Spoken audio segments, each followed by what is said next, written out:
Hello, everybody. Hope everybody had a good Thursday. Welcome to officially week two, because we started last week with the IP raid, week two of the Scipreneur and Smart Mobility Challenge for spring 2023. This is really where we jump into the weeds of learning how to be an entrepreneur. Some of you may have some experience in this regard, and that's great. If you do, please bring it to the table. We always like to share our experiences.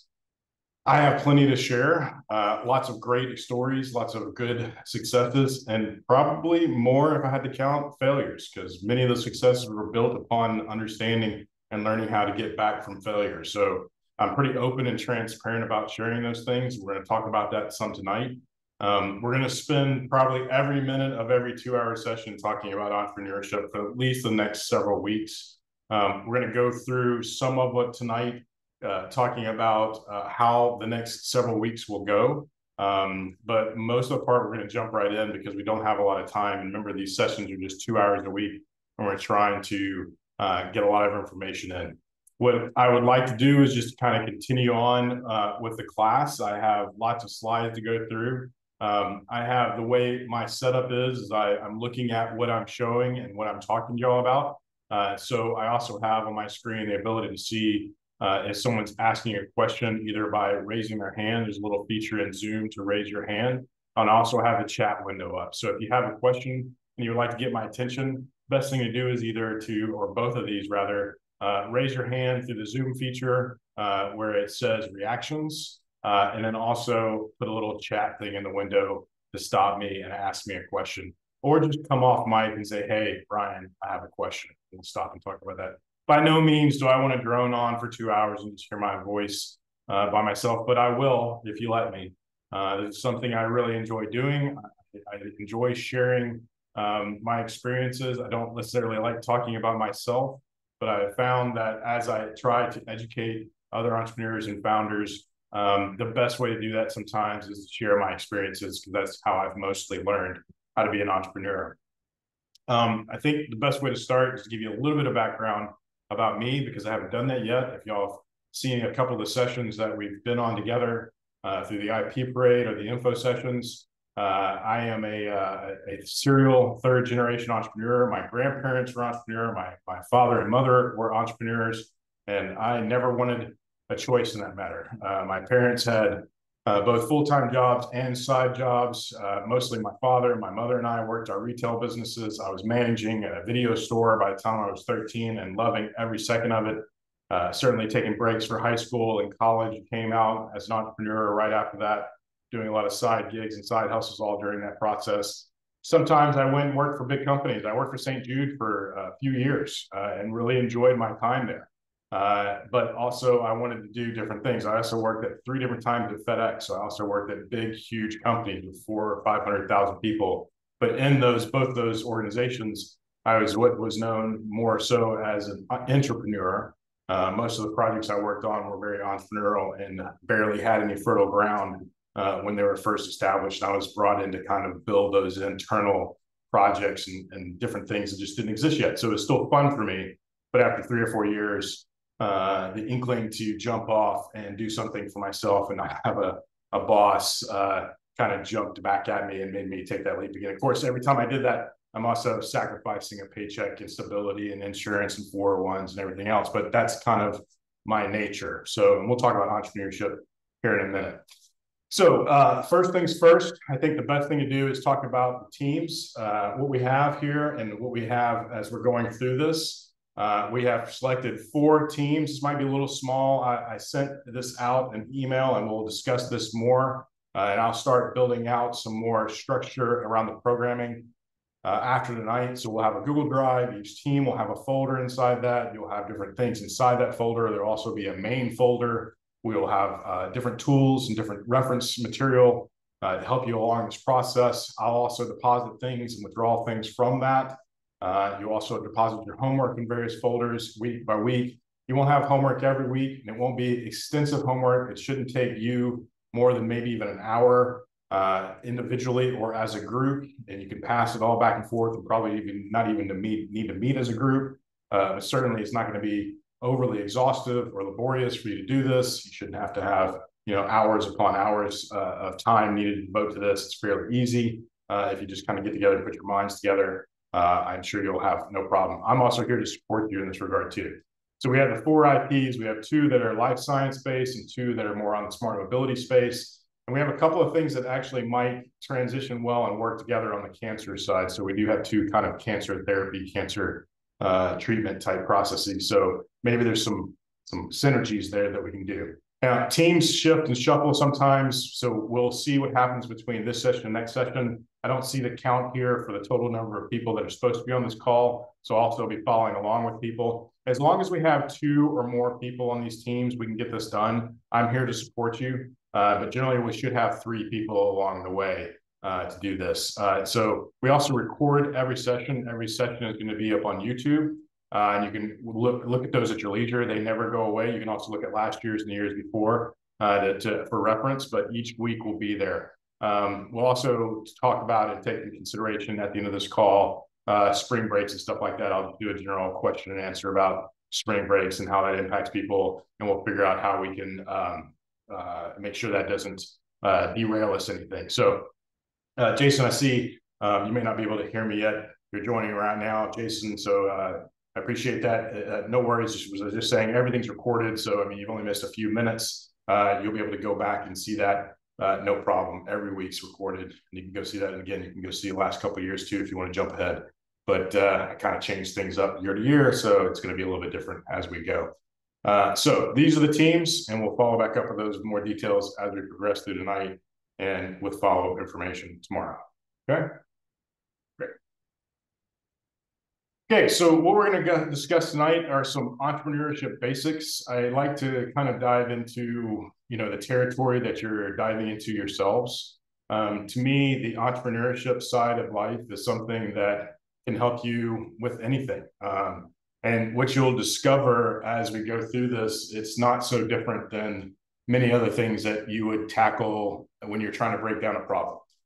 So there's a lot of commonalities to what we do and what we see when it comes to trying to find just any day, everyday average solution to problems, and especially those that may affect a larger group of people than just yourself and how we do that. So there's a lot of commonalities there, especially if we get into, as we move into concepts around what we call design thinking. That's not just 2 words that sound good together. It's actually a process called design thinking. We'll start looking into the words of creativity, sympathy, empathy. These are all very important terms to understand to be an entrepreneur.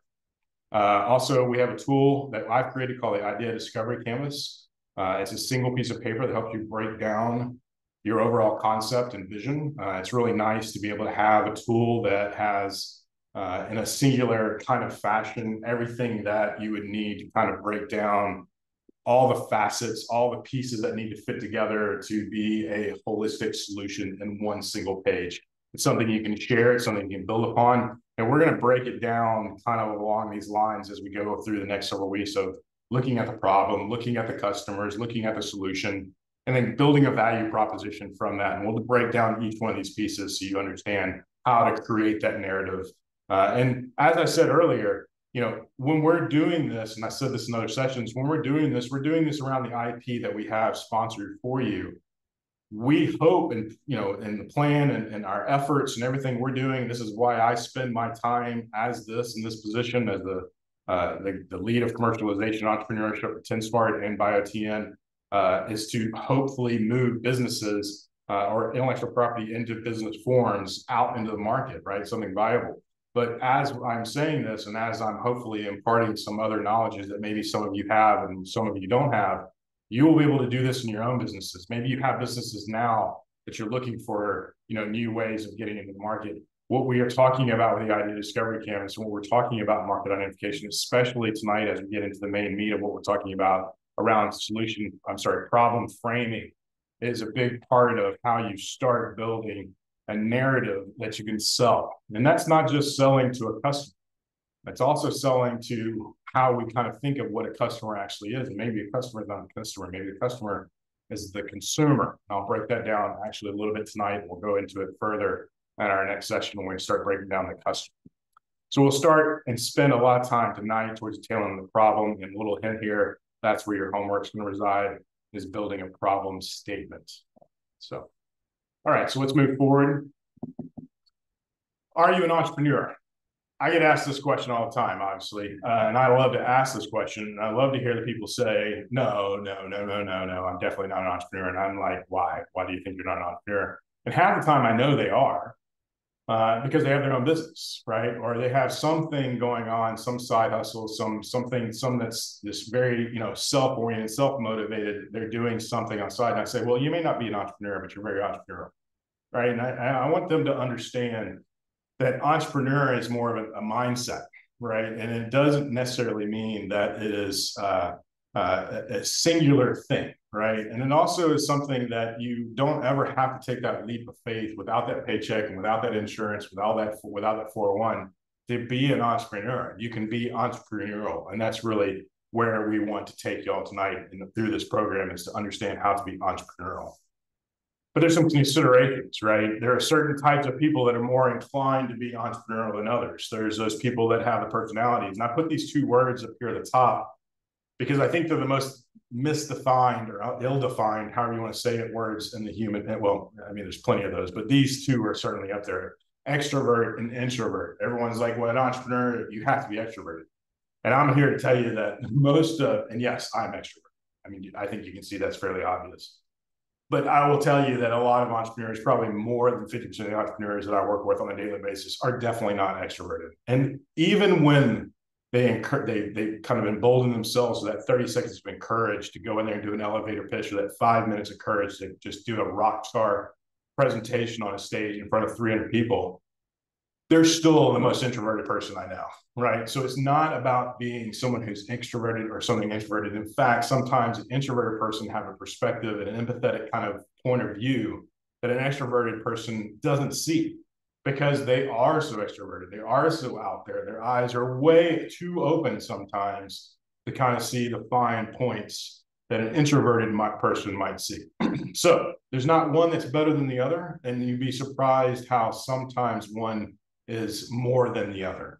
And to me, a lot of times those individuals that sit right in the Myers-Briggs 50-50 zone of being an M and an E and an I are generally the most successful. I actually sit fairly close to the middle in the Myers-Briggs set. I do need to have personal space and charge myself. I work in my home. I am actually in my home most of the time. I run most of my businesses from my home. I do spend probably 25% of my time traveling through the state of Tennessee. So I do like to get out, but I do a lot of my work here on cameras and everything else. COVID was actually something that fit even better. I hate the fact that it happened, but the lifestyle fit better to what I wanted to do, because I'm actually closer to being an introvert and an extrovert. So it works out pretty well for me. Motivation, that's something that's fairly consistent. Being motivated, self-motivated, allowing yourself to kind of say, hey, I'm going to get up out of bed and move through this thing. I'm not going to let obstacles get in my way. I'm going to find a way to go through it, under it, over it, no matter what have you. I'm going to get around it and get to that. And then understanding that there's return on energy. What I put in is what I get out. So work-life balance. I think a lot of people think that entrepreneurship is all work. And I think then also a lot of people think that entrepreneurship is all life or all fun. And it's certainly not. And it's difficult to balance the two a lot of times. But I also have a saying, and I think this is something that could resonate with some of you if you start thinking about entrepreneurship, is I would rather work 80 hours for myself than 40 hours punching the clock. So, I mean, take that for what it's worth, is you're generally, as an entrepreneur, going to want to put in more hours. And to be completely honest, you'll be much more crafty about how you put in your hours. And let's be even more honest, when you're working for someone else, the statistics show that you're probably only putting 3 hours worth of quality work in a day anyway. So when you're putting 3 hours of quality work out of an 8-hour shift, taking out meetings, lunches, and everything else, I'm not saying you're bilking the system or anything. I'm saying that's how much work you can actually get done statistically from time-based studies of the work environment. So you're putting in 3.5 hours worth of quality work a day. I'm saying that entrepreneurs are putting in 5, 6, 7 hours worth of quality work a day, because they don't have those distractions. They're moving forward, right? So work-life balance is a different definition a lot of times for entrepreneurship. And a lot of times you spend more quality perseverance on the missions at hand. Perseverance and energy, that's something that we struggle with a lot. And we also struggle with a lot of mental health issues. So it's one of those things where A lot of us are way more transparent about these mental health issues than we used to, depression, anxiety, but it also takes a lot of perseverance in moving through these. A lot of entrepreneurs suffer from depression. Sorry, I'm going to be very transparent about this, but I'll also say for a lot of entrepreneurs, that's a superpower. When you're stressed and you have to pay bills and you don't have a lot of money, or you're waiting for investment checks to come in, or you're waiting for revenue checks to come in, and you're still on those bootstrap days, having something where you've gone through a depressive state, guess what? You can weather those times pretty well, right? Been there, done that. But it takes perseverance. So I'm sorry to be kind of very transparent, but I want you to know that it's difficult to be an entrepreneur, and it's not for the faint of heart. But the rewards are greater than you can ever imagine. I'm not just talking about the financial ones. I'm talking about building something that's viable. I'm talking about having someone say, yes, I'll pay you, right? I'll buy that from you. Then having 1,000 people say they'll buy it from you. Then having 1,000,000 people say they'll buy it from you. You'll never have a paycheck that equals the reward of having something like that, right? So weathering those hard times, getting through those depressive states, even if they're just economic or just environmentally depressive states and not a mental health thing, those are the things that make all those things worth it from an entrepreneurial perspective. The empathetic tendencies, there's over 50 biases that we have that are cataloged from psychologists and psychiatrists. And trust me, entrepreneurs have to deal with a lot of those. It's not just our biases. We have to navigate your biases, the customer's biases, the consumer's biases as well, right? So understanding these and being empathetic is a huge, very important skill set, and one that I believe can be learned, certainly strengthened, right? So empathy is not something that's been around from a known perspective for a very long time, certainly not as long as sympathy has. And there's a distinct difference between the two, and we'll actually cover that tonight. Analytical, I think that's something that probably a lot of people here are very good at, especially the ones that are researchers on this, or on the ones that are very scientifically based. Certainly a lot of entrepreneurs. Henry Ford is one of my favorites. His statement loosely is, nothing is too difficult when broken up into smaller parts, right? When you break things down into smaller and smaller and smaller and smaller parts to the point where it's componentized down to its individually smallest level, then fixing something at that small level is much easier than eating the elephant in one bite, right? So, and there's a reason why there's those two sayings, right? And so they kind of go together too. So breaking things down, being analytical, taking things down and ratcheting it all the way down to its smallest components will allow you to solve problems at a granular level, and then build upon that for a better product when it's all said and done.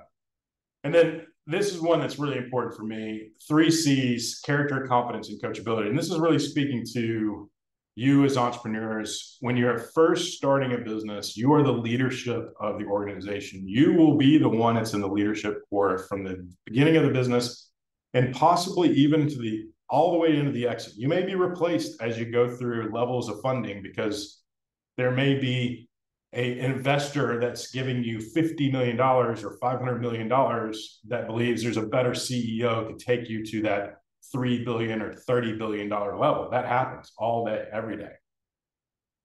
But what you do to get you there, you're the leader, you're the founder, you're going to do that, right? And we see leaders today lacking in some of these things. So I encourage people, and as I'm trying to kind of coach founders and everything else, to really focus on these 3 things. So I share these things early. Having good character, meaning who you are when no one's looking. Having confidence, which means not being arrogant or cocky, but having the right level of confidence to believe in what you're doing. And then being coachable. I try to learn something every day. Coachability is not about, it's about learning, right? It's about understanding that you can learn. And to me, if you feel like you can learn, then you're going to be able to learn from every customer that you talk to. And that's one of the most important things. So when you're talking to your customers, and you're talking to your investors, and you're talking to your advisors, you should be in a learning mode. And every time you do that, your company is going to get better. The way you spend your investors' money is going to get wiser. And the products you deliver to your customers are going to get more closer to what they need. And therefore, the more they're going to want to pay you. Okay. All right. Okay. So some skill sets that are pretty important when you're talking about being an entrepreneur. Obviously, critical problem solving is very important.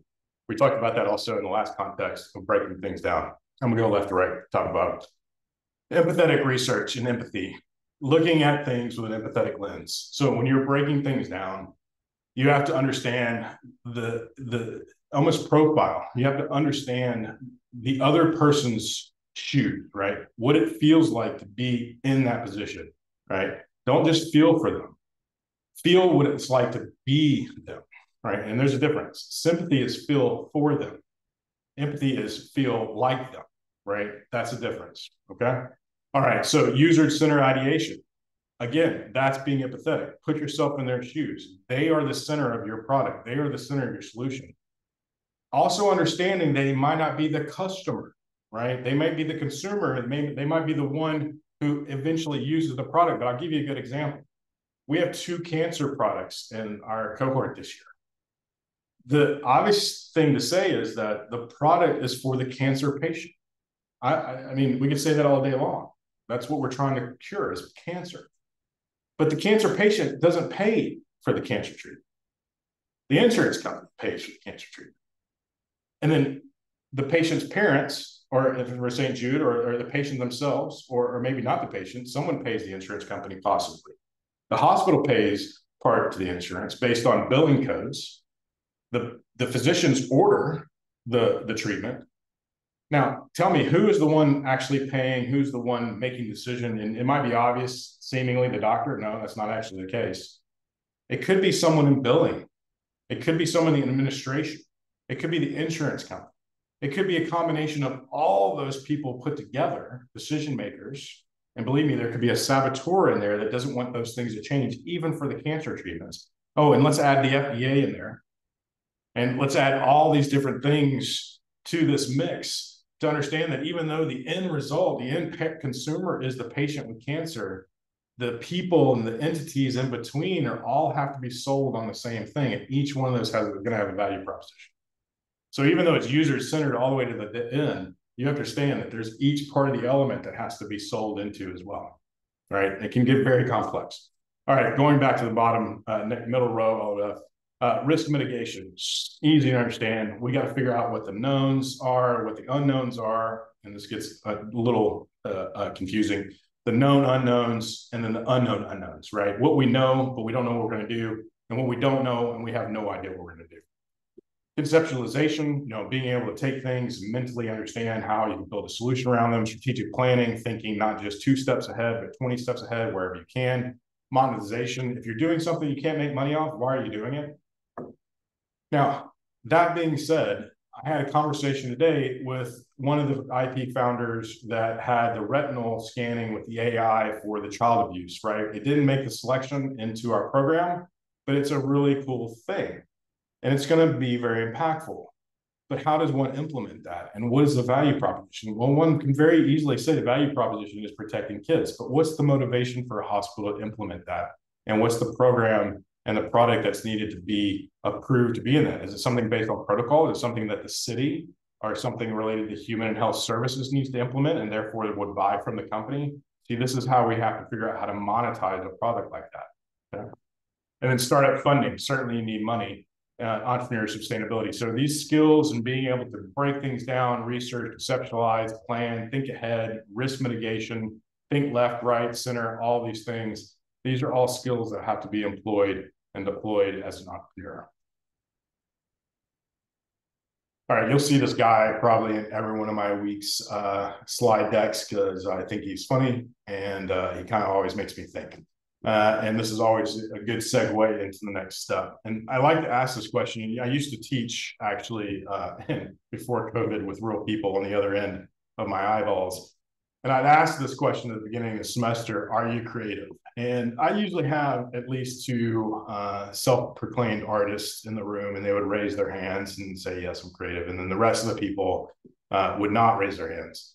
And then when I would talk about what I'm about to talk about, which is not something I created, this was created by the industry, and it's very, very well known as digital. Well, I'll tell you in a second. Sorry, got a little stepped up there. That after we teach this class, the process of being creative can be taught, right? And an entrepreneur has to be creative. And there's a couple levels of creativity that we'll talk about too. So just getting into it, what is creativity, right? And how is it kind of one of these things where it can be in your everyday life and actually is already in everyday of your life right now. So I guarantee you're more creative than you would ever give yourself credit for. And it's not about drawing a picture of Snoopy or anything like that. So creativity is not bound by a single definition. That's the most important thing. We each express our own meaning of creativity as we describe what we experience when a new idea is formed. And that's what we're talking about here. Creativity denotes a person's capacity to produce new, original ideas, insights, inventions, or artistic products which are accepted by experts as being scientific, aesthetic, social, or technical value. That's from Byrne in 1989. Now, I like this because it denotes a person's capacity to produce new or original ideas, insights, inventions, or artistic product. It's a very broad definition, right? It can be anything. It can be deciding to take a left turn or a right turn. It can be going to one place or another. It can be challenging yourself about a question that you have in class, or a question that you have at home or with your family, or anything else, or just being creative one day. In today's world, also with Chat GPT and AI and all these things that we have, it's even more just easy to get to a point of creativity. So there's tools to help you be creative more than there ever has been before. So creativity is at your fingertips, and you do it every single day. And there's different types of creativity. There's the small creativity, the very modest kind of garden variety ones. These are the decisions you make on what shoes you want to wear, what sneakers, on your everyday diet, what you choose to eat, the products that you want to update. I want to new this, I want to new that. Those are decisions you make. They're very, very small. And then, of course, there's the big ones, right?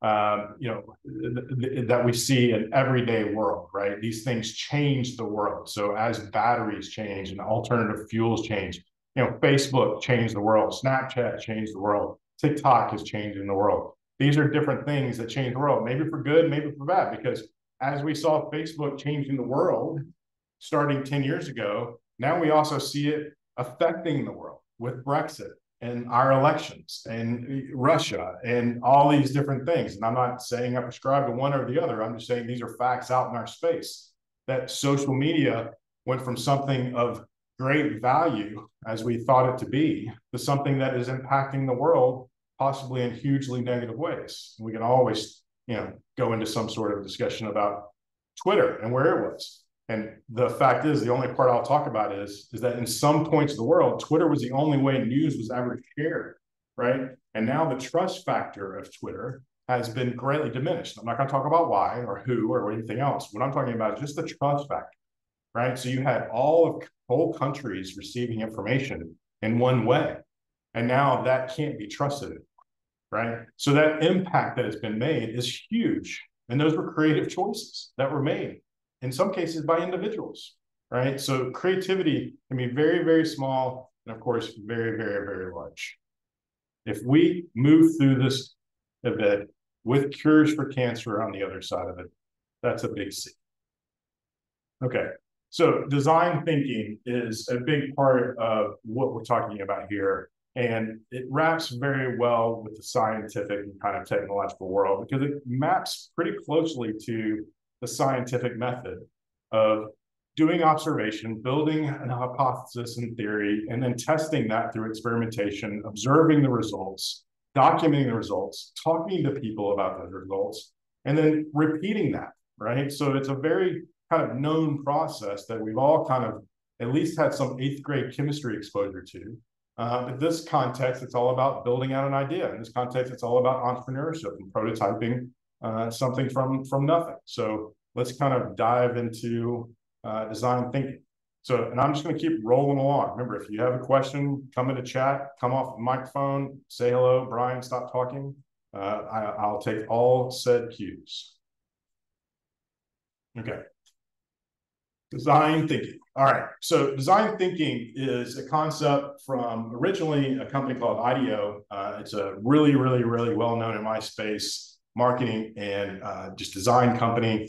But they're also very, very good at having some of the first detailed understandings of really understanding the customer. From the earliest of ages, the word propaganda was something that came out that is very much has a negative connotation now, but in its earliest of stages was merely just a marketing term. Manipulation also is a really bad term, as most people think of it now, but in the early stages, also was a marketing term. And in other ways, it was used also. But these are terms that we utilize also just to say the way we entice people to do something.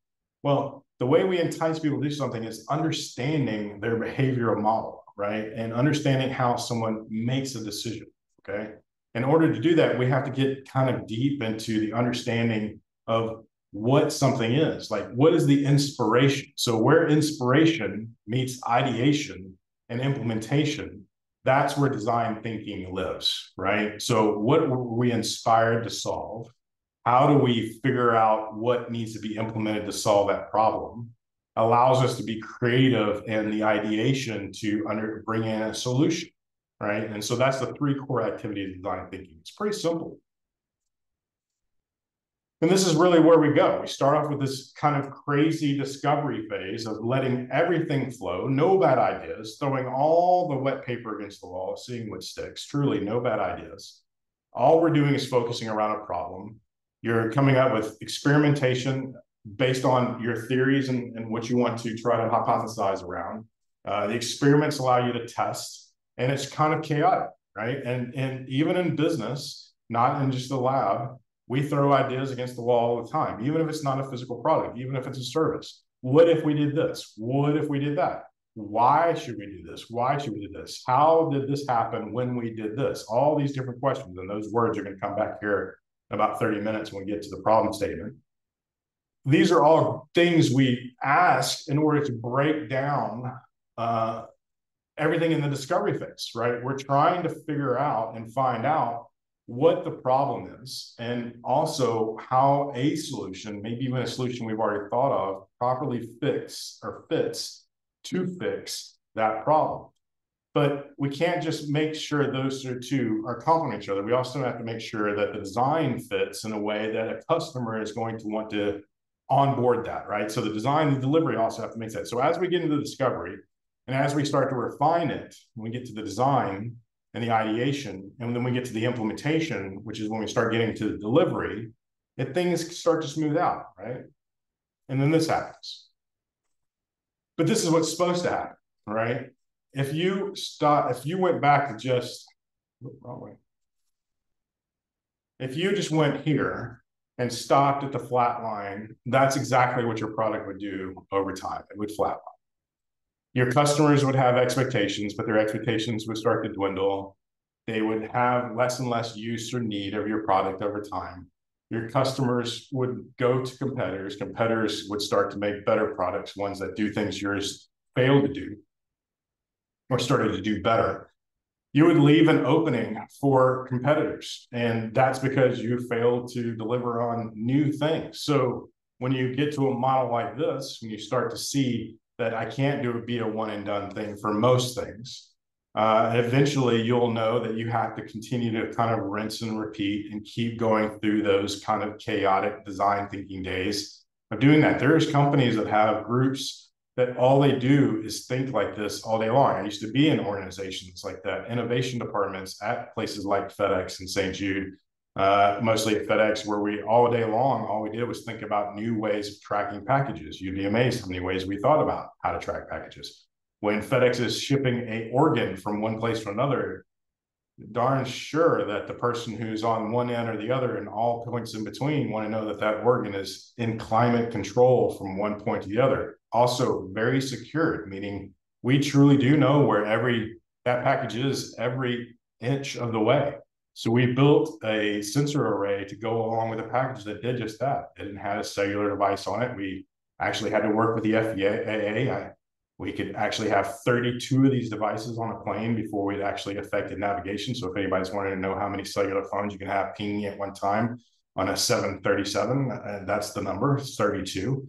Actually with the 737, don't quote me on the aircraft, but it was 32 cell phones because we had to test that, right? And we had to know that. So every time we built a new version of this, every time we added a new sensor, we had 13 sensors on this one device. We went through a crazy little section like this, and then we refine it because every time we added more data, it got more convoluted and more complex. We had to refine it. Sometimes we put something in that we'd have to take something out that we already had in there. Sometimes we put something in that just didn't want to work with the other things, and we had to take it out and figure out what we were going to do. So we'd go through this process over and over again. But the one thing that we always did was to make sure that we, at the beginning, validated specifically the data that we were collecting made sense to the customer. And we weren't just doing it for giggles. And at the end, we validated again that what we delivered made sense for the customer. So we went through, hey, is this going to make sense for you? And then we designed it and we went and validated it and said, even before we developed it, hey, this is what we think we talked about with you. Did this make sense with you? And if they said no, we went back and to the drawing board and corrected it before we even spent 1 second developing anything, physically or software-wise. Then once we got approval, we went and did the development, tested it with them. Then we implemented it in a test environment as a beta test with them. And then we rolled it out to 10 more of our beta tester clients. And then we rolled it out to the 200 clients that we had across the entire world, right?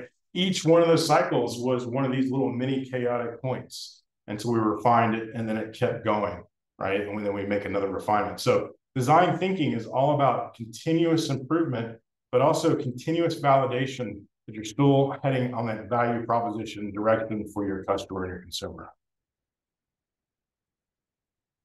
As that was being said, this is a graphical representation of keeping that human in the middle, right? This is all about that human-centered design, keeping them focused or keeping your focus on who's in the middle. And again, this may not be the person paying you, but the person who is the most influential about the decision in this regard is the one who's going to be consuming your product. I hate to put it in such morbid terms, but if a cancer treatment is saving lives, that's a great testimonial towards the cancer treatment's efficacy. If obviously the other direction is not, right? So the person in the middle here driving the innovation is the cancer patient. They're the consumer. They're the ones, they're the litmus, right? There's the test. The desirability in this regard is to be healthy. The feasibility, that's the thing that's still being looked into, as well as the viability. But when those two come together and something is feasible, something is viable, and the desirability is there, then in that middle is when the innovation can occur, and you know that that is where you're centered around that one human intervention. And so that human-centered design, and that's where you have to focus on them. You have to focus around those three things. So if the human part of that, your consumer is sitting right in the middle, then you know that you're focusing in the innovation in the right spot. All right. So let's talk about empathy versus sympathy, because this is very important. And I'm not talking and trying to train you on how to look at people in your world, right? I'm not trying to say, hey, be more empathetic. I'm not trying to say, be more sympathetic.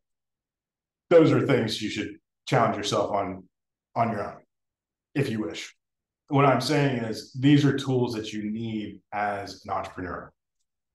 Because one thing you have to do as an entrepreneur, and this is one of those extroverted times, is you have to talk to your customer.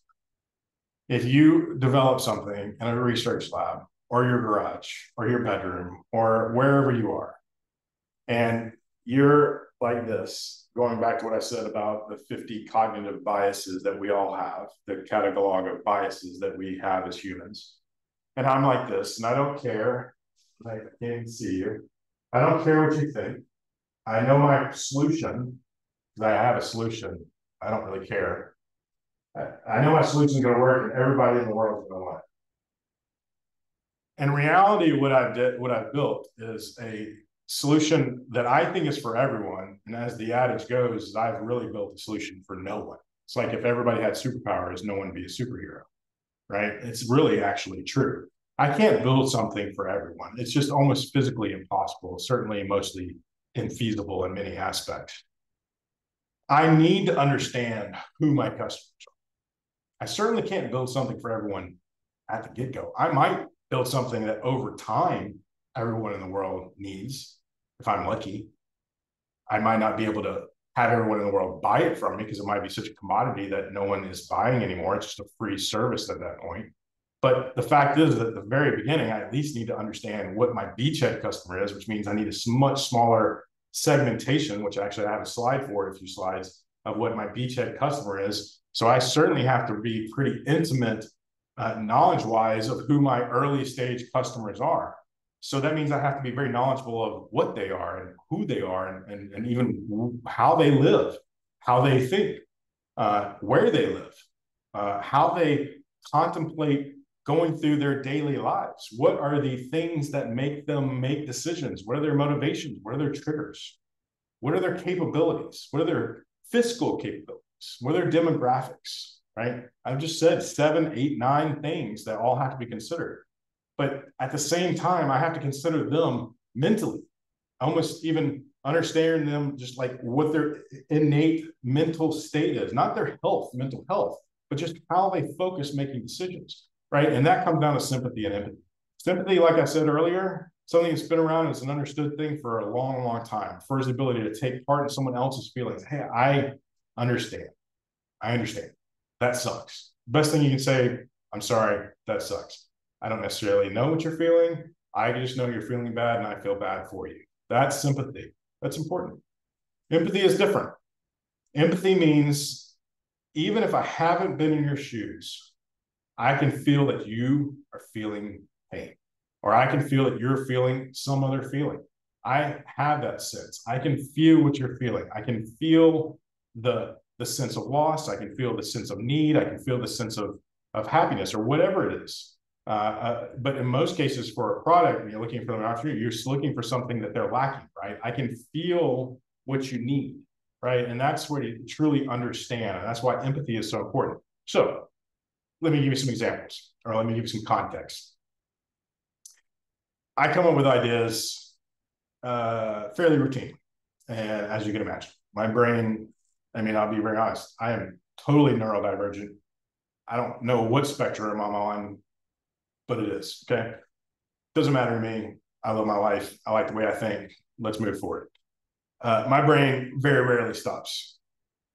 I also can appreciate that. I think of ideas all day long. I will be the first one to admit 98% of them are bad. But those 2%, sometimes I can't get in my head for decades. And sometimes a decade later, I'll see something that I go, yeah, that was it. I should have done that, right? With those ideas, though, I walk through a process almost every single time. I will start first with my family. I will talk to them about what I'm thinking about. And most of the time, it's not about a solution, it's about a problem. I have been around long enough not to take my solutions and start looking for a problem. That's a waste of time. I start thinking about problems first. So I'll start thinking about a problem. And what I'm looking for is a group of individuals that may feel the same way, may see the same thing I'm seeing. And if I talk to 3 people and one of them feels the same way, I go talk to another 7. And if I go talk to another 7, now a total of 10. And I have found 3 to 5 people that feel somewhat the same way, I go talk to another 10. And I'm just kind of peeling away the onion, going and talking to another 10, another 10. When it's all said and done, I've probably spent 6 months and I've probably talked to 1,000 people. And that's what we all call customer discovery. And I do it kind of in an exhaustive fashion before I sometimes then eventually jump off into a business idea. But that's also why I got like 6 business ideas going on right now with partners, right? Because in that time, I'm looking for my business partners. In that time, I'm looking for funding. In that time, I'm looking for the right vertical to be in. In that time, I'm looking for the right, accelerator programs or partnership programs or whatever I have to say, hey, this is going to be something real. Maybe it's office space, maybe it's staff, maybe it's a lot of different things. And maybe it's something that I just put on the parking board for something later. But I let other people inform my decision. And most of the time, I'm going through that with my empathetic lens on, saying, hey, how does this problem make you feel? I know the way it makes me feel. And I say that generally after they tell me the way it makes them feel, because I don't want to lead them into the way it makes me feel. So I kind of start off with an interview process, very open-ended questions. We're going to talk about this too. Of just saying, hey, this is what I'm seeing at this time. Does that affect you? Or have you ever noticed? Or why does that happen? I love to kind of ask the question, why?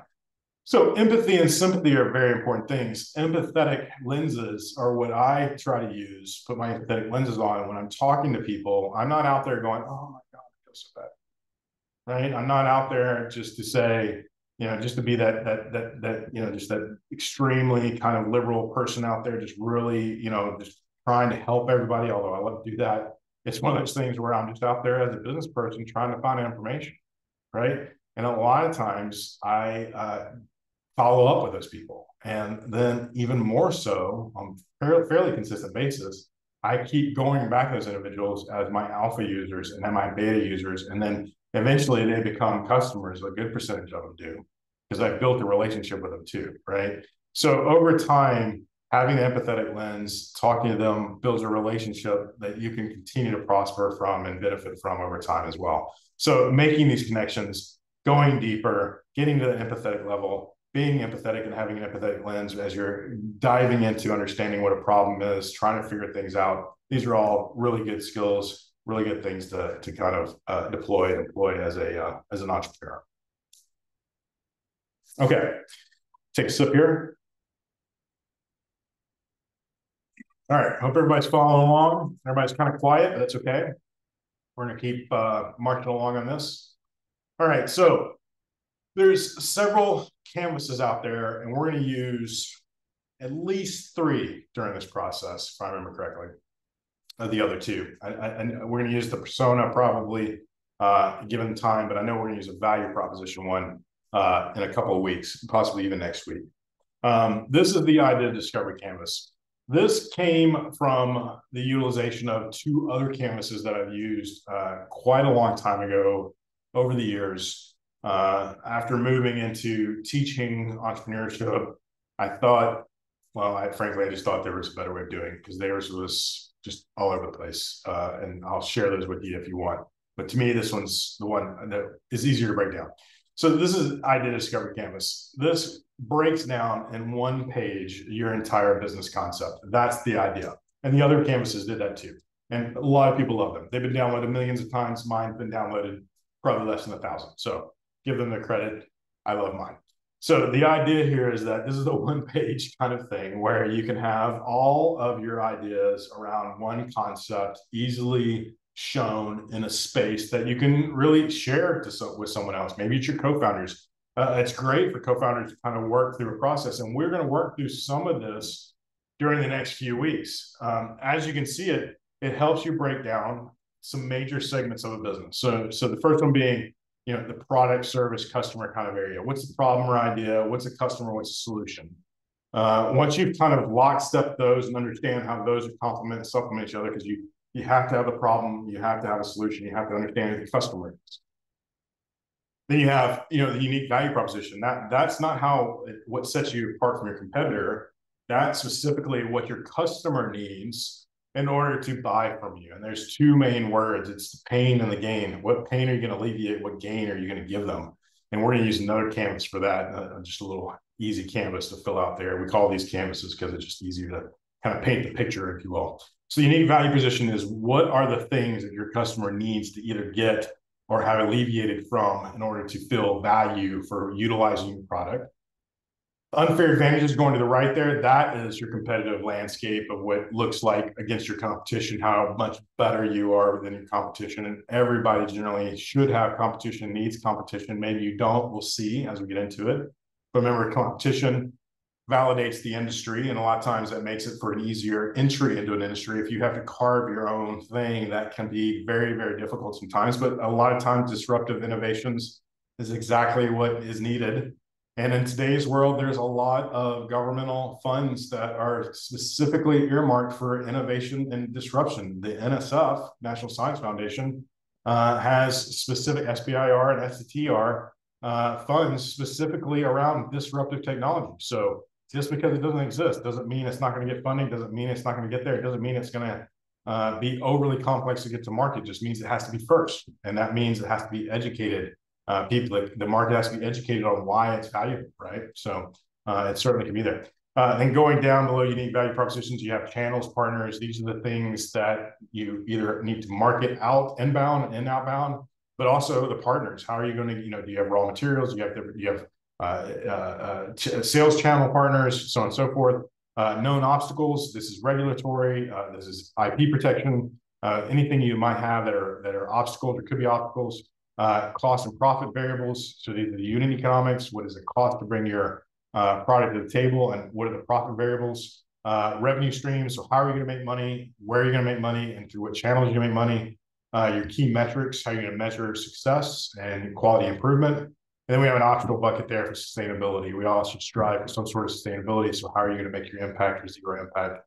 That's what we have. And what we do during this program is we break these down, right? So tonight we're going to talk about the problem. And one thing to focus on, a problem isn't just a problem, right? It can be an idea, it can be an opportunity, it can be a service. It doesn't have to be a product.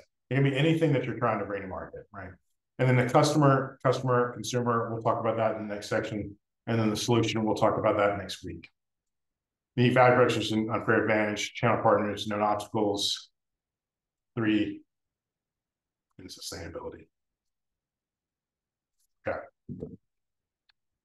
That idea discovery canvas, we're not actually going to go through specifically around that and say, hey, you need to fill this IDC out. I provide that to you just as a means for your future, for the future or for this process.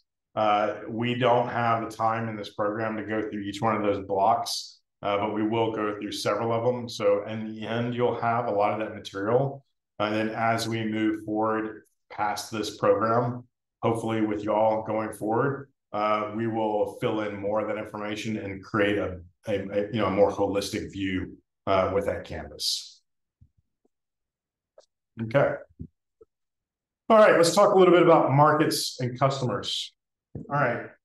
And this, I think I have like 3 slides here. And let me tell you, this probably couldn't be the lighter touch on customer segmentation and market segmentation than this, right? This could be 300 slides. It won't be, and I won't promise not to cover 300 slides next week, but this is just a very, very light touch on market segmentation. But the reason I wanted to bring this up and talk about it now is because the same reason I brought up creativity, the same reason we brought up design thinking, the same reason we brought up even the idea discovery canvas. What I wanted to do is impart some, and also sympathy and empathy, is impart some high-level concepts for you to think about before we start talking about breaking down the problem. Because if you have these in mind as you're breaking down the problems, then you'll be a little bit more open-minded. You'll be a little bit more centered, or I shouldn't say centered, but a little bit more unstructured around the areas of the problem, because we're going to break down the problems to the who, what, whens, wheres, and whys, and then a little bit about a how.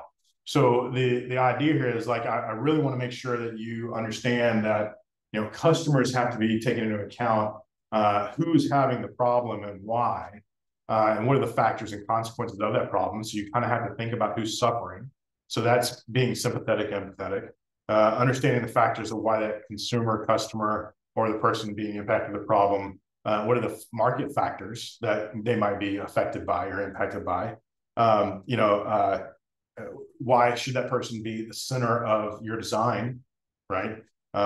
How they should be thought of from a design thinking perspective of where your theories and experimentation should focus on, and be tested in order to solve the problem. And then the skill sets we talked about for being an entrepreneur. How are you going to build a solution holistically in order to solve that problem, right? So when we get to the problem statement setting, problem framing section in the next section, I wanted you to really have at least a touch of understanding on some of these areas, right? So there's 4 types of market segmentation, and there is a lot of sub-levels to this from that. But at a highest level, if you think about the way markets are broken down into large-scale segments, this is one way to break it down. And there's a lot of things out there. And I encourage you to go out to Google and do some research, or if you're in ChatGPT, just ask, have a conversation. Remember, it's AI, so do with that what you want. So demographic, right? We all have different ways that we have our lenses, right? of where we are, who we are, what our culture is, what culture we belong to, what communities we belong to, just what parts of the world we belong to, not geographically, I mean culturally, society-wise. These are all demographic type things. And we have our psychographic. These are the things that are either affecting or affected by who we are, the type of persons we are, behavioral, the way we think, the things that make us think the certain ways we do, the level of impact that we have that make us think, the level of, I'm not going to say, it's about intelligence, meaning access to information, access to the way we think and what we think about and how we put thoughts together. There's the behavioral things, and then the attitudes and the attitudinal type reactions and consequences of what we know and why we know them. And then, of course, the theories that go along with that. And then, of course, the geography of it is like where we are in the world and what that impacts us. There's those areas that in sometimes are quite good and nice, and sometimes they're in chaotic ways, right? And they can be in one way and one time and another way another time. And those things could be changed by natural circumstances. We see, not going to get into a conversation about climate change, but we all know changes are happening in climate change, where things are happening geographically that didn't happen then are now happening. How is that changing the market? If temperatures are changing, things are changing in that market. Where we grow rice right now, I was thinking about this just earlier today because I heard a comment about that. It's like where we're growing rice right now, me, the entrepreneur, I started thinking about perhaps we should think about growing rice in other areas that will then sooner or later be more attainable of growing rice in that area, because the area we're growing rice in is not going to be in 5, 10, 15 years because of the way everything's shifting, right? So, I mean, these are things like entrepreneurs like myself thinking about where the future is for some of these things, because the geography is changing. We have a whole ocean that's going to open up between 2 areas of land in Africa. How is that going to change? We might not be alive for that, but generations after generations will be, and those will be different things. So, I mean, I'm kind of going off on a tangent here, but the geography is something that if you start thinking about the grander scale of things, it's certainly something that is changing and can change the dynamics of a market, right? All these things are huge, big C type changes. Okay, this is pretty important stuff. Also, it's stuff to get really rabbit holed into, right? It's like, so we have TAM, SAM, and SOM. When you're breaking down a market, so what we just did, we broke down the market kind of in factors, right? What we're doing here is breaking them down in size. So when we talk about, and trust me, I'm not going to, you have no testing on this customer stuff right now. Again, this is just planting the seed. By the way, there's no testing on this program whatsoever, but the homework is only about the problem side, not about this. Don't worry about that. This is just a light dusting of some information, but I do want to spend some time here. When we start breaking down the markets that you'll be doing business in and start understanding the viability of those markets, we have to understand, and this is something that investors are going to really, really key on and ask about, but they also spend a lot of time making sure that you're not, a knucklehead and trying to say that you're going to go take over the world, right? So they want to understand that you understand exactly what market you can go get, and that's the smallest little circle here. But they also want to know what the total market is, right? So the total addressable market might be all of healthcare, or in this case, one thing that I've been looking into lately is telemonitoring, hospital at home. Let's call it something different, which is normally called telemonitoring or telemedicine. It's moving towards the term hospital at home. This is when somebody doesn't come to the emergency room and be admitted to the hospital. So for reference, close to 30 million hospital visits in 2021, 27, 28 million, with about 3.2 million admits. So that means 27 million people came to the emergency room, about 3 million. So let's make math easy. 30 million people went to the emergency room, 3 million got admitted, 27 million people had to go home. 27 million people weren't not sick. No, they were sick. I'm sure some of them weren't that sick, but let's just say 27 million people went home after going to the emergency room, had to go home because there was no beds, right? So if we're going to say the future of medicine is actually hospital at home, then we need to send equipment to the home with them. That market is an $830 billion market by starting at the 2025 to the 2030 market, with a change rate CAGR of 32%. That's the total addressable market, 2025 to 2030, $830 billion. Huge, huge, huge market, right? That's not something I'm going to go say, we're going to go capture that. My business that we're starting right now is going to go be worth $830 billion by 2025. No way, right? So that's certainly not going to be, and that's the global market, right? And I'm sitting here in Memphis, Tennessee. So I need to think smaller. And that's maybe the serviceable available market. And I'm going to say in the United States, that represents $178 billion, right? That one segment. That's bringing it down to a smaller segment that I can actually try to focus on, but that's not obtainable to me. That's just my serviceable area that I'm able to connect with fairly easily without European regulations and all these other things. But I'm going to say I'm going to go after 2% of that 178. Let's make it easy and say 200 million. So let's say I'm going to go after, just a small segment of that. And my end result is at the end of 2025, I'm going to have penetrated, let's just say $40 million of that, right? That's my solve. So 800 billion, 178 billion, 20 million, right? These are my levels of what we're talking about. Those are what we'll try to kind of craft as our overall financial outlay for our market look. So in these two slides, we talked about two things: the customer segmentation, how we break down the customers and the impacts, and then the market segmentation of how we look at the financial side of the market. Okay.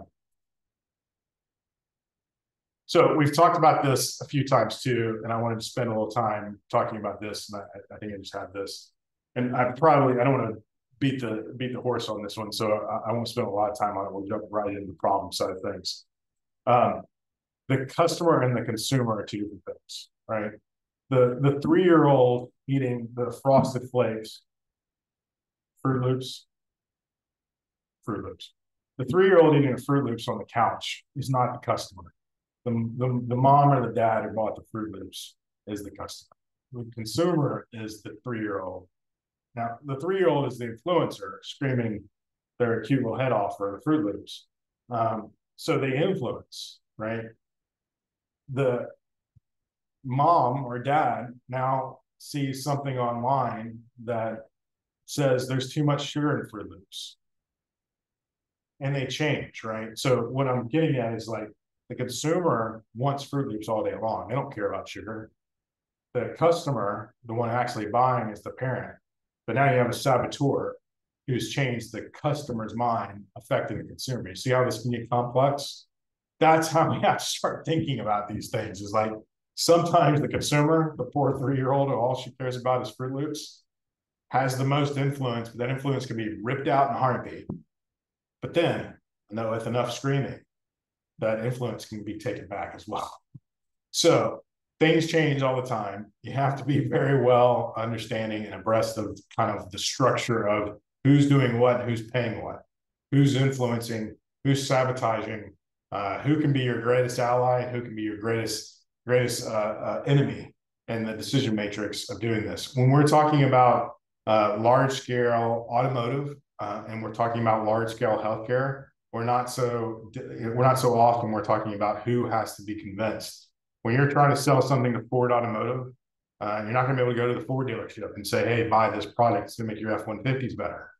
You're not going to be able to go to the plant over in Blue Oval City either, because that's a plant manager who is running 10,000 employees building every F-150 that's going to be on the face of the planet. You may go to Detroit, and you're probably going to have to talk to 30 different people to try to get to the decision maker who is going to let you in, right? There's going to be a lot of people that you have to talk to. On the healthcare side, it's pretty much the same thing.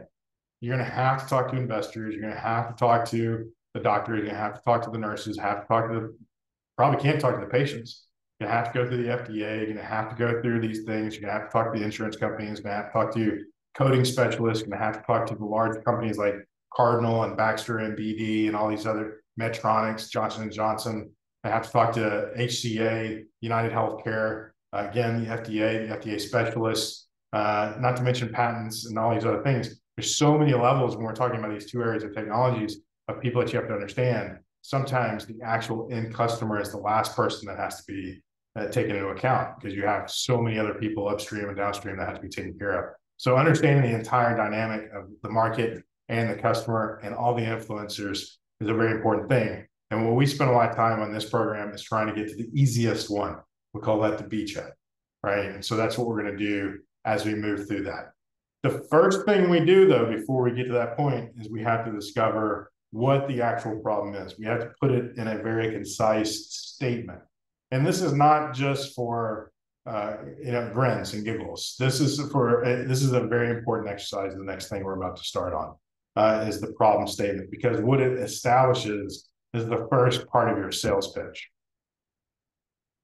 Okay. All right, I got 7:10. Well, I bet you we can get through this in probably the next 25 or 30 minutes. So we'll have a little bit of time for Q&A, or give you a little bit of time back in your evening. I will have office hours tomorrow. You see it down at the bottom of the screen there, from 3 to 5. You have my email address. My phone number is in the bottom of the emails as well. You can text me. Just make sure you tell me your name and everything else so I know who's texting me. I have that time blocked tomorrow.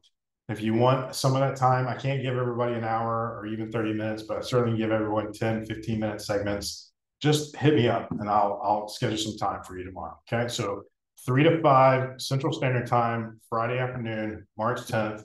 You want some of my time tomorrow? Absolutely happy to give it to you. We can dive deeper into the problem framing statement as well as anything else we discussed tonight.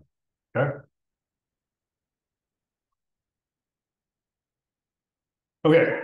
What we do, and this is shown earlier with the who, what, when, why, where kind of things, is we need to build a problem statement. And in order to do that, you have to frame the problem. And framing the problem is as simple as just asking these basic questions of what, when, where, why, when. And then we in the industry and what we do as entrepreneurs, we also ask how. And how is actually fitting of a few different dynamics, and we'll talk about that at the end. But we start off with, you can start anywhere. It doesn't really matter. I'm starting off with what tonight. So what, all right? What is about the problem? Determine the type of problem you're trying to solve. Is it an existing problem or issue? Is it a new idea or improvement or existing product? We talked about it earlier. It doesn't have to be a problem. It can be something brand new.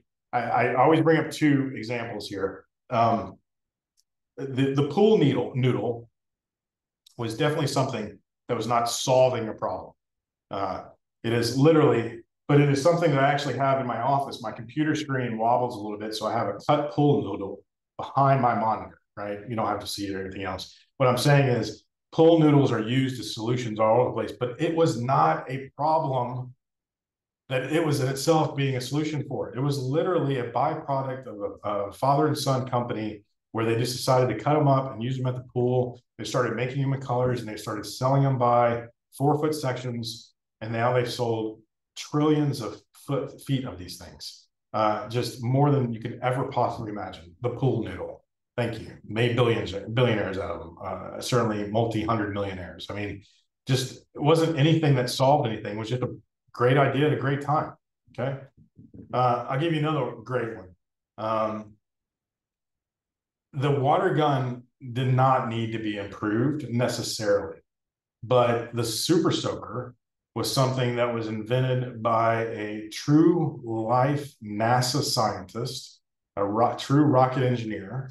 Now he has all the patents. Of course, he's sold all those patents to Nerf and has developed a lot of Nerf guns too. That's someone who took something that was an existing product. It squirted water just fine.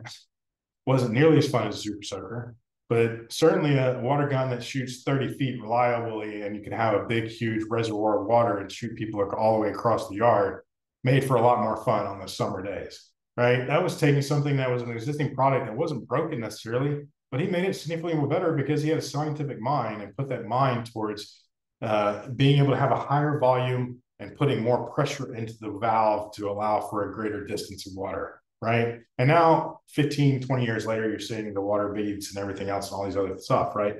So the idea there is it can be not necessarily a problem that you're solving, just improving on something that's already out there. Or it could be just something that just no one knew they needed. Right. It certainly wasn't something that it was a problem being solved with pool needle. I'm sure there's a lot of people have been saved by them, but it wasn't a drowning safety measure that it was a mechanism that it was being built for, right? So a problem can be anything. So what is it? What's the problem? Identifying a market. Is it an existing or new market? Is it happening over and over again? What similar product or service exists in this market? So all the what's about it, what type of potential customers may benefit from your concept. Define the problem. What is the difference between a personal or native bias and thinking object? You just got to kind of have to take all the what's around it and really start to bring down, like, what is the problem that's happening? There's a lot here, but it doesn't mean you have to have a lot. It's just like, what is happening that your solution is happening, is needed for. So, I mean, in the cases of the cancer team, it's like, what is the cancer that's happening that you're trying to solve here? Is it all cancers? Is it certain types of cancers? Is it only one specific type of cancer? Is it a cancer that's happening, is it a certain stage of cancer? Is it a certain time? Is it, is it a certain area of the body? Is it before metastasization or is it after? I'm assuming you're just asking all these different questions, not really even knowing the space very well. What I'm saying is, like, what are all the different situations that this problem is having, occurs in? Okay. When is there certain circumstances that cause this problem to happen? Is it happening during a certain period of time? Is it happening after a certain set of events? Remember, the problem you may be solving could be the result of something upstream from you that has impacted potential customers. So it might be a cascading set of events that are beyond one person's control, but it's reliably happening every single time. Okay, you'll need to take these into account. Some of those things you will not be able to impact, but some of those things you'll be able to reliably count on and saying, okay, every time this happens, this happens. Okay, timing is everything. So ensure that the timing is taken into account as well as the factors that affect that time. Okay, this is where, right? Is the problem connected to a particular geographic location? Is the geographic aspect of the problem can dictate the solution? Often a solution may have to be altered based on the varying geographic needs of the customer. Because not everything goes everywhere. Globalization is a major factor to consider here. Not only is something just not able or viable to happen in every part of the world, there's regulations that say certain things can't happen in other parts of the world. What we can do here, we can't do there. More so, what can happen there can't happen here. So you have to take where into account, and where it might be very specific, right? So you have to take that into account. And why. So I underline at the bottom is the best way of saying it. Channel your inner 3-year-old. This is, to me, the why is the funnest one of the thing. And I like to employ this kind of tool called the 5 whys. And I do this a lot when I'm talking to people and customers, or potential customers. I'll ask them the question of,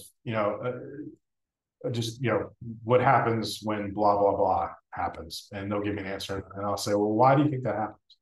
And they'll give me an answer. And I'll say, well, why do you think that happens? And they'll give me, their thoughts. And I'll say, well, and I'll just kind of keep going, channeling that inner 3-year-old. Why is the sky blue? Why? But why? But why? But why? Not in a nagging fashion. And I know when to stop. I mean, at least I do now. But, the idea there is just to keep unpeeling the onion, unpacking the whys associated with each segment of the problem to truly understand if I've gotten everything out, if I've revealed all the gaps in understanding, to understand, again, this is a good exercise to try to get past all the variety of native biases. Now, I'll try to look up a link for those 50, the catalog of native biases to send you. I think I actually have in the tool set that I'm going to upload this weekend for your tools. But the whys of what we're trying to do here is an extremely powerful question to ask. Again, it's kind of channeling that inner 3-year-old. Who is very important also. Who is experiencing the problem? It could be more than one person. It could be cascading from one person. You're looking for the person or persons that are closest to the problem and are experiencing most of the impact of not having the solution. And again, we're going to dig deeper in the customer side in the next couple of weeks, specifically next week. We're talking about a solution in the customer, but this is who, right? So, I mean, this is as important as anything else. Who is being impacted by the problem or the lack of solution? And then how? So identify and try to quantify the problem's impact if not solved. Identify possible benefits of solving the problem, the reason why you're solving the problem. Before committing a problem to address with a possible solution, keep digging deeper and adjust your goals for solving the problem question, unpacking the why associated with each segment. You reveal the gaps. So again, going in there, keep asking why. And keep asking, going back to these questions and making sure that you've done enough to kind of figure out the problem area. So a lot of times what we have when we come and do these programs is a lot of people feel like, they have a solution and they have a clear understanding of the problem. That's great. If you have a solution to clearly understand a problem, then this exercise, this homework should be super easy for you. And then next week, when I ask for someone to read out their problem statement, again, that should be super easy. And it should, as the example I'm about to show you, it should be as easy as what I'm about to illustrate. And if not, and you can answer these questions fairly easily, this would be a good exercise, right? Because again, what this is doing is really setting you up to be able to say in a very concise manner what the problem is.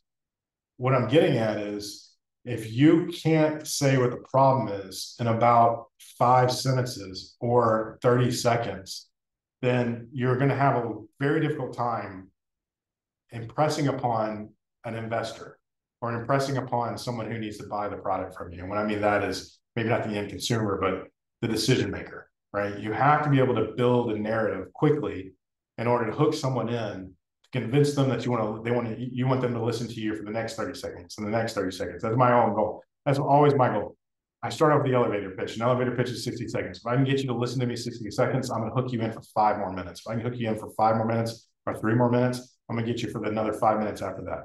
If I can keep you reeling in for more information and asking me more questions, then I know I've convinced you somewhat that my idea is worth your time, right? So the first thing to do is I got to properly frame the problem so you can go, oh, yeah, I know that problem, or I know someone has that problem, or I have that problem, or I can see that problem, or I can feel how that could be a problem. That would be the best.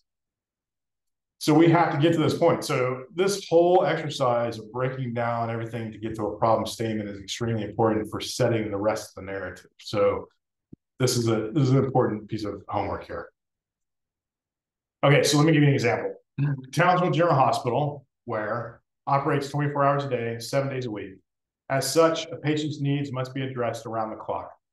For the overnight shift, when there are currently no cardiology technologists scheduled, why? That's the why of the problem, which can create issues for emergency staff. Who's got the problem? Some patients wait for hours or more for medical laboratory assistants to administer an ECG, task better suited for cardiology technology to perform and interpret. The result in poorer patient care and worse health outcomes. The what? That's the what, the result of the problem. The hospital should always have a cardiology technologist available if they are only on call for the overnight shift. That's kind of the how. That's kind of how it's solution to the problem. And so really this, in 4 sentences, breaks down the problem. At the hospital that runs 24/7, overnight, they're not properly staffed. The staff and the patients suffer. Poor patient care is the end result. Having somebody staffed or on call would be the solution. I was able to say that in about 15, 20 seconds, and it set the stage for the problem, right? I mean, this isn't something that I would be going to pitch someone for an investor for. This is simply just staffing a cardiology technologist. But give you a simple example of something that's fairly straightforward. This is what it is, right? So breaking this down is where you want to do. Yours might be a little bit longer. Yours might be a little in depth. I'm not saying it has to be 4 short sentences. It can be 4 short paragraphs at this point. We will work on it over the next week and craft it to make it better. We will work on it probably for the next couple of weeks to craft it and make it better. So what I want for y'all, for your homework, is to take this deck, which I'll put up there in the Google Drive that I'll send y'all tomorrow. I'll send you all a link to. Then you'll also have access to this recording, and you can fast forward to this point, whatever you want. And I want y'all to get together as a team, either email or online, however you want to do it, or assign somebody, however you want to do it, and create a problem statement. And then you will post that to the Google Drive that I'll tell you about again tomorrow. And I will look at those and give you feedback before next week. So we'll work on these over the next few days, and then we'll work on them even more over the next week or so. We are also going to craft a solution statement that goes along with this that will include information about your customer. And then we'll continue building out the narrative even as we go to the value proposition and build that piece into it a few weeks down the road.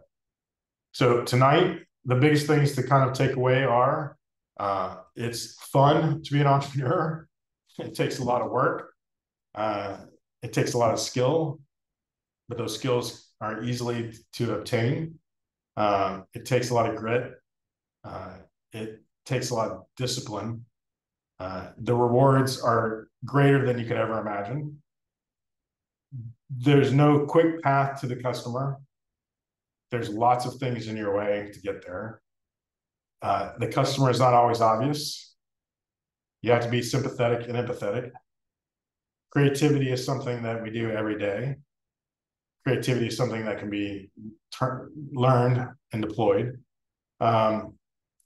And breaking down something to its smallest chunks is something easy to do, and it's the best way to get to an end result. So, and the problem statement is the first start of your narrative. So these are all the topics we kind of covered tonight. Again, this is all recorded. It'll be up tomorrow on our YouTube channel, so you can refer back to it. Office hours are tomorrow between 3 and 5. Hit me up on text or an email if you want some of that time. Otherwise, I think that's the session. Let's see if we have any questions. Should we carry our own problem statement or make the idea discovered? No, so that's a good question, Agar. I actually just do it on a Word doc or a Google Doc, and I'll put it on you can put it in the folder that I'll establish tomorrow. So give me until about 1 o'clock tomorrow afternoon.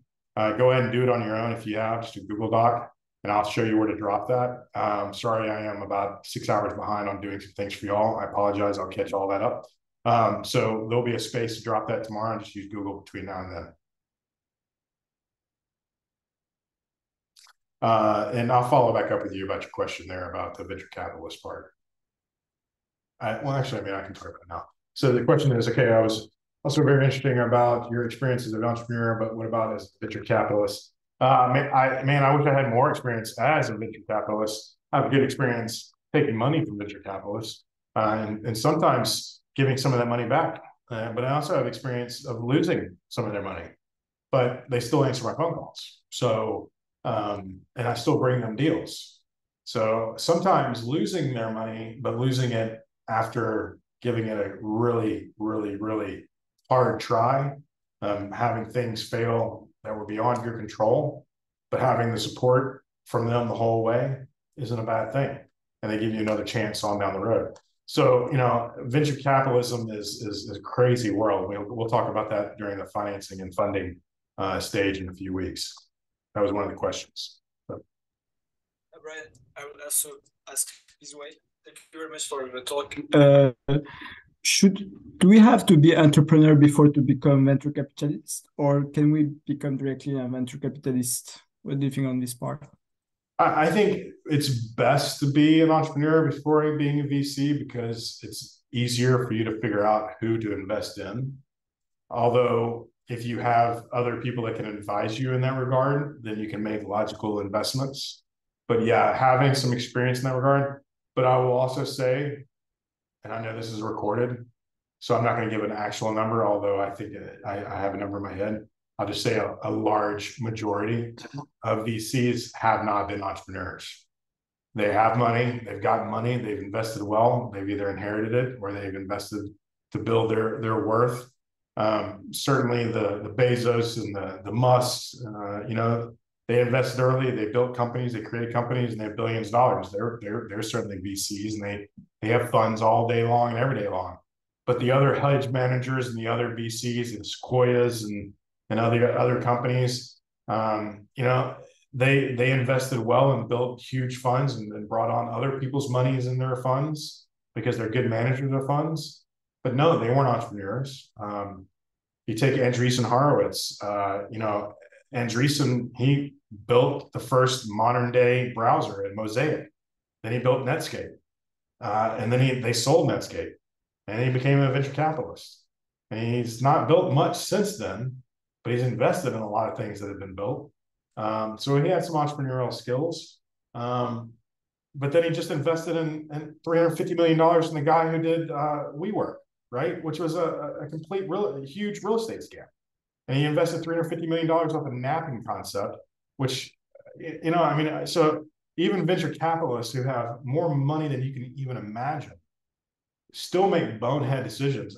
I don't know the entire decision, but to me, it seems like a bonehead decision to give somebody $350 million who just lost 12 billion on the last deal, and was all a scam. So it was like, I don't, it racks my brain how some people make that decision. To me, the reason is because they don't understand how to create a business.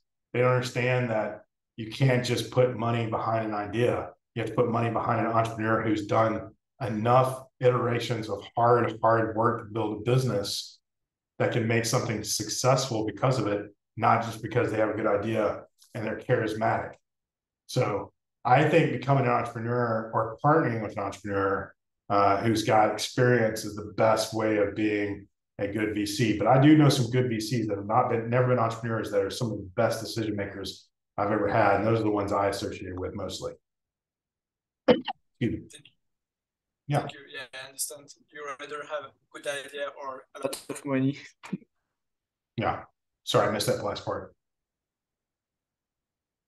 Yeah, I just say, okay, I understand that you rather have a good idea or have a lot of money to become a venture capitalist. Thank you very much for the explanation. I think most entrepreneurs hope to build a company, sell that company, and then become a VC. I mean, I've got several irons in the fire that I'm hoping put me in a position to do that someday too.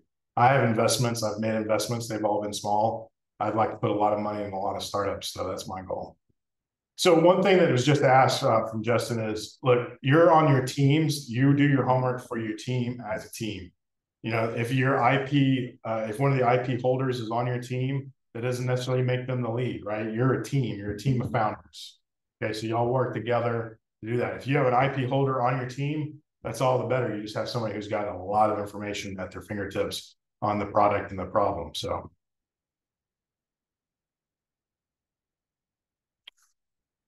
Any other questions?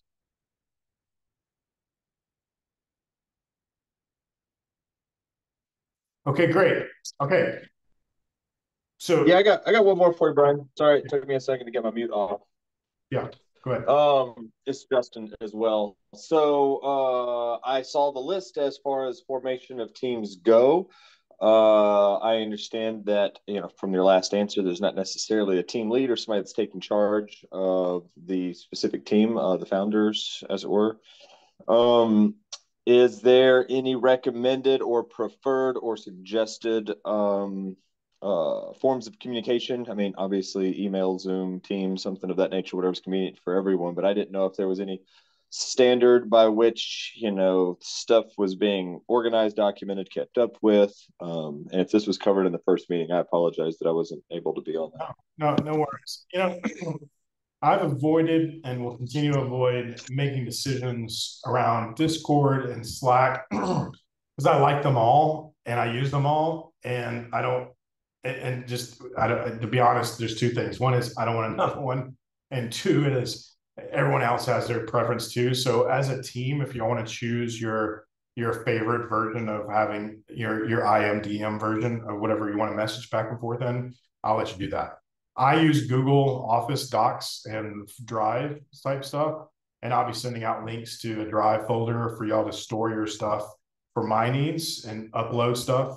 And that's where your toolkit will be. And I'll be working on that tonight.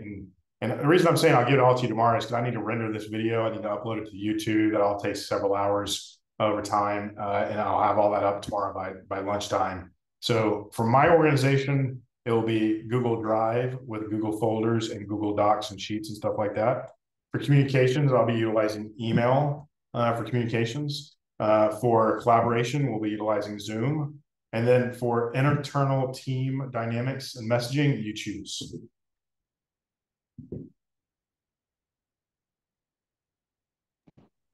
Thanks, sir. And so the reference to the team lead too is anybody putting together the email to say, hey, how are you? Glad we're all on the same team. I'm happy to do that, but I oftentimes catch myself stepping into a leadership role where other folks go, there's somebody else is taking point on it. Yeah. So my suggestion is just I'll send an email out with everyone's email address as well and the teams and stuff like that, and then y'all just touch base. And here's the thing: it's like I don't think it makes sense for anyone to consider anyone a lead. If one person takes on more organization responsibility, that generally helps. But y'all are a team of founders, right? So just take that. Yep. It's worth that advice right there. It just helps when someone does do some of the organization, but it also definitely is not good if someone is pulling all the weight. It's not good for anybody.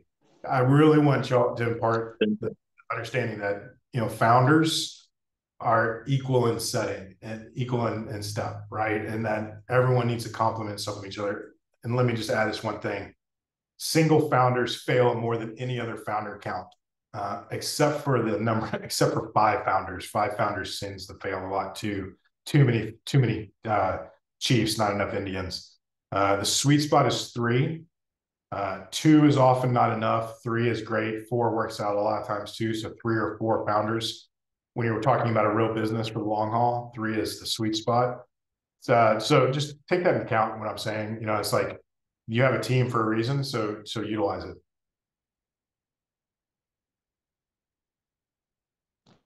Gen 4, thanks for the notion of sharing the emails and stuff. That was something that I don't know how to contact everybody on my team. I'll make sure all that's put out there by noon tomorrow.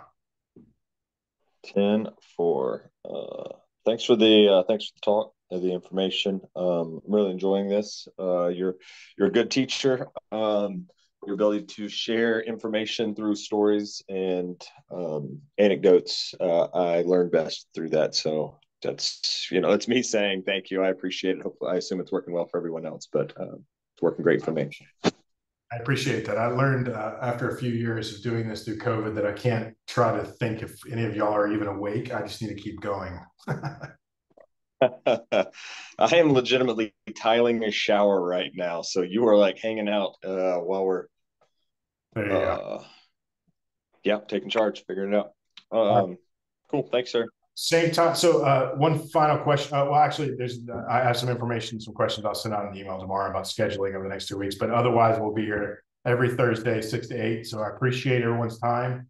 I have 7:37 on the clock. Yes. Excuse me, I'm sorry. This is Angelita. I just have one question. How can we get more information about the technology? Because all I have is what was presented at the IP parade. Yeah, so I'm going to actually get all the decks. That's all going to be in it's a great question. Thank you, Angelita. I'm going to get all the decks and put those into, they'll be in the Google Drive too tomorrow as well. And then you also have the YouTube, I'll put it in the YouTube link as well. That's up there right now too for the IP parade. I'll try to figure out actually what time they start in that 2-hour thing too, and show you where your IP starts too. I'll follow some of the information tomorrow with everything else. It shows you where your IP is, where the deck is, and get more information, including the contact information for the IP holder as well, so you can reach out to them directly.